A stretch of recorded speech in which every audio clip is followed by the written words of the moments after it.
দিছো যোৰহাটবাসী ৰাইজক স্বতঃস্ফূৰ্তভাৱে ওলাই আহিছে ধন্যবাদ দিছো বীৰলাচিত থানাৰ সৈনিকসকলক আৰু আজি এটো যেটো যাত্ৰা এই যাত্ৰা অবিৰত যাত্ৰা হ'ব আৰু এটা কথা বাংলাদেশী আজাদ চৌধুৰীক গ্ৰেপ্তাৰ কৰিব লাগিব গ্ৰেপ্তাৰ কৰি জেললৈ পঠিয়াব লাগিব ঘৰটো উচ্ছেদ কৰিব লাগিব সেইকেইটা আমাৰ মূল দাবী আৰু এই মূল দাবীকেইটা মানিব লাগিব ইয়াত আহি যোৰহাটৰ দৰে সাংস্কৃতিক নগৰী ঠিক গুমদামী কৰিব আৰু অসমৰ খিলঞ্জীয়া মানুহে বহি চাই থাকিব আৰু কেনেকৈ পাছপোৰ্ট পালে এই পাছপোৰ্টৰ ওপৰত এখন উচ্চস্তৰীয় তদন্ত কমিটি গঠন হ'ব লাগে আৰু পাছপোৰ্ট জব্দ হ'ব লাগে বাংলাদেশৰ আনিছে এখন বাংলাদেশৰ প্ৰথম চৰ্দাৰটোক ধৰি লওকচোন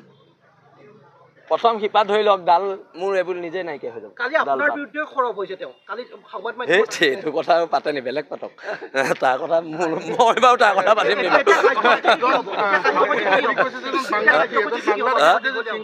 পিটন দিব লগীয়া হ'ল এনেকুৱা ধৰণৰ শব্দ প্ৰয়োগ কৰিছে ৰাম এই পিটন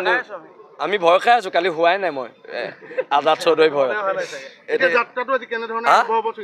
আজাদ চৌধুৰী ভয়ত আমাক কালি গোটেই লাচি থানা ওলাব হোৱাই নাই বোলে হয় নাই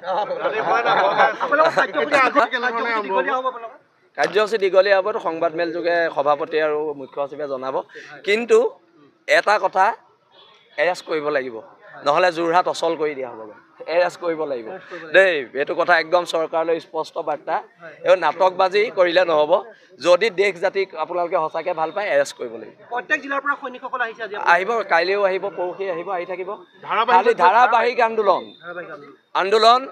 আৰু যেতিয়ালৈকে তাক গ্ৰেপ্তাৰ নকৰে তেতিয়ালৈকে আন্দোলন চলিব প্ৰশাসনক 3 দিন সময় কিমান বান্ধি দিছিলে এতিয়া আৰু সীমা নাই আৰু যিহেতু এৰেষ্ট নকৰিলে এতিয়া আমি ৰাজপথত নামি আহিছো আৰু এতিয়া আন্দোলন চলি যাব ইয়াৰ পৰাই যাত্ৰাটো আৰম্ভ হ'ব ইয়াৰ পৰাই হ'ব অলপ পিছত আৰু আধা ঘণ্টাৰ ভিতৰত